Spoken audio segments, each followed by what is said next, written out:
I can't believe my luck. Into my hands has fallen an incredible property. A hidden secret that for me represents a once-in-a-lifetime opportunity. This is where my dream begins. We're in Auckland's Karaka Bay. It's a place firmly rooted in our country's history with creative characters and diverse architecture.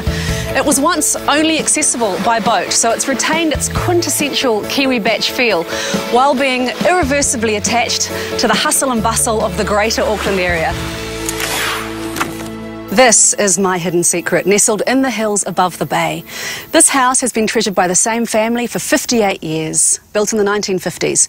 When I bring my friends here, they all say, look at this property, tear the house down, start again, build what you want. But no, there are some design features in this house that I absolutely love. Over the coming 6 episodes, we'll tackle one room at a time, as well as re-landscape the entire block. I'm not doing this project as a quick turnaround, oh no. It's a real chance to create the Kiwi Dream.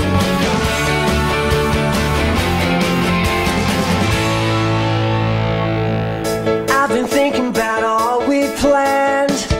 I've been thinking about all we dreamed. I've been thinking about living the life supreme. I look around and see just where we are. I can't believe we've come so far.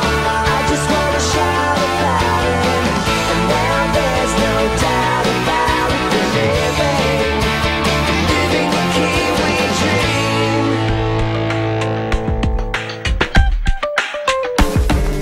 The bones of this place are solid. It's up to me and my team to flesh it out.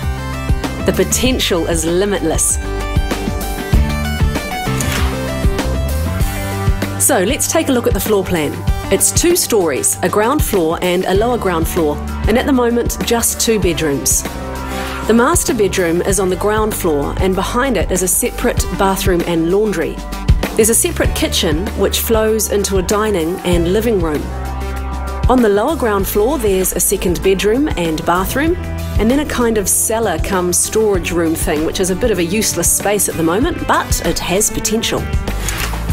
Because of the cliff top location, it's going to be too expensive for me to spread outwards, so whatever renovating I do, I'm going to need to stay within the original footprint of the existing structure.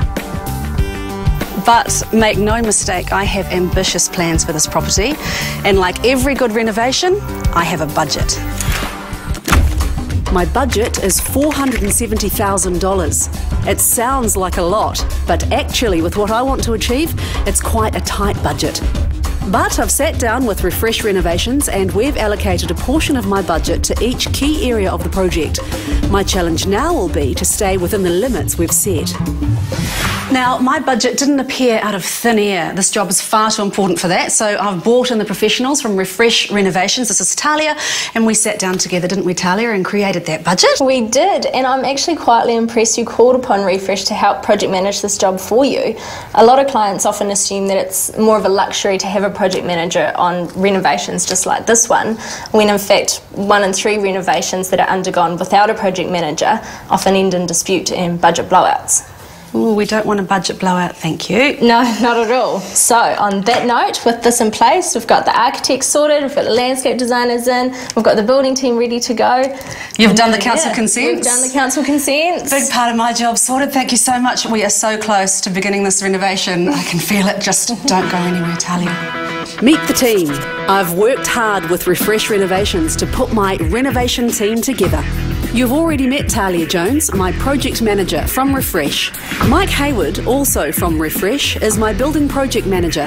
His experience and can-do attitude is just what I need on my team. Next up, we have the man who has worked with me to put my vision on paper, architect Dean Wiley. Interior designer Sally Ridge will put the finishing touches to my dream. For my garden and outdoor areas, I have landscape designer Pascal Tibbets from Natural Habitats. Handling all my building, electrical and plumbing needs are the boys from Blue Cross. And of course there's money that needs to pay for all of this, so I have Mike Pero from Mike Pero Mortgages to keep me on the straight and narrow. Last but definitely not least is my demolition team from National Personnel Labour. But before anyone lifts a sledgehammer, let's chat with my architect Dean about the vision for this 1950s diamond in the rough. Well, Evie, you've really landed yourself a gem here. It is gorgeous, isn't it? It's lovely. I'm so excited!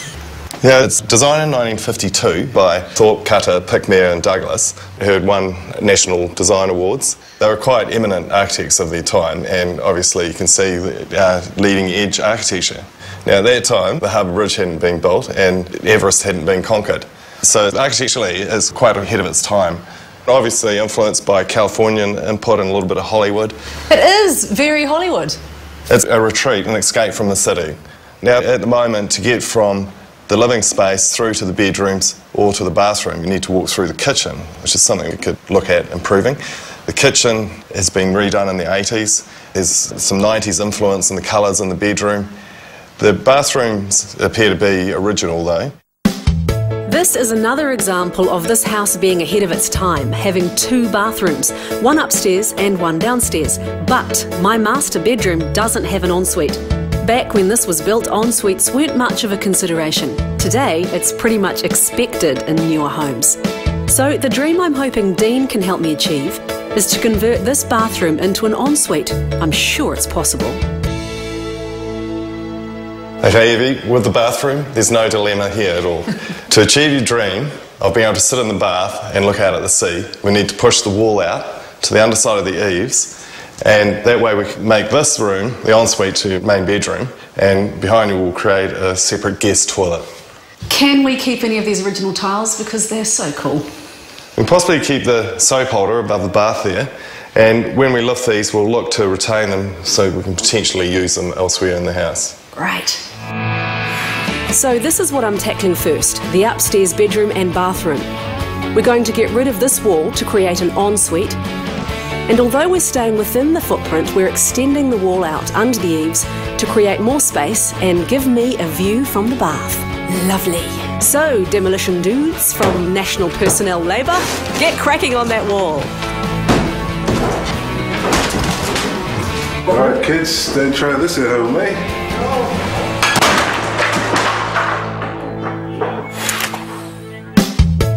This property is actually only 1/5 house. The rest is landscape. Landscaper Pascal from Natural Habitats has some amazing ideas for bringing this unruly jungle under control and creating my urban beach paradise. So you have to use your imagination a little bit here. Yep. With this jungle. It's, good Lord, it's so eclectic. Anyway, on the plan we're roughly here. Yep, okay? you are here. You're here, and this is going to be your outdoor living space. Okay, what we're trying to do is we're trying to bring this beach feel that's down here 30 metres up to where your living space is going to be. So we feel like we're at the beach. You wanted a spa? Yes. This is where your spa is sitting, right in here and amongst the shrubbery. Obviously all of this is going. And then I would really like you to have an outdoor fireplace. Oh yeah? Do you like outdoor Tell me fireplace? more. Well, I think an outdoor fireplace is so Kiwi because it's going to the beach. It's that primal thing of man lighting a fire and sitting around it and I don't know, roasting a fish or something on it. But what we're trying to do is get that nautical theme in there. We've got old reclaimed timber sleepers and shell going through that. Oh, I love it. Yeah. So and then all the planting also just brings in that sort of feeling like you're just in this sort of outdoor room that is at the beach, but the beach is way down there. And the other thing that I'm absolutely passionate about is the coastal revegetation.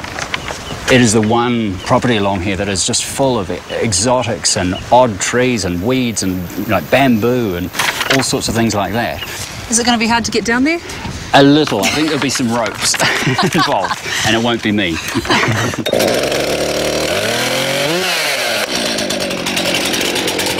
The sooner we can get this area cleared out, the sooner I can be sipping a glass of wine from my new patio spa area. So in come the team from Asplund to clear out my jungle.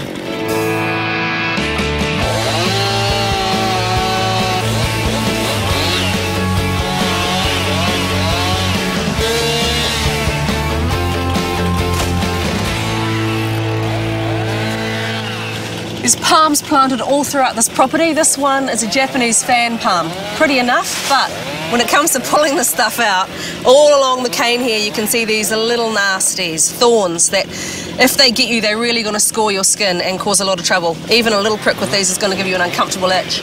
Doesn't make the job of getting them out very easy. All of our green waste is going to a dedicated bin so that it can go straight to a recycle centre and be reused for compost and mulch.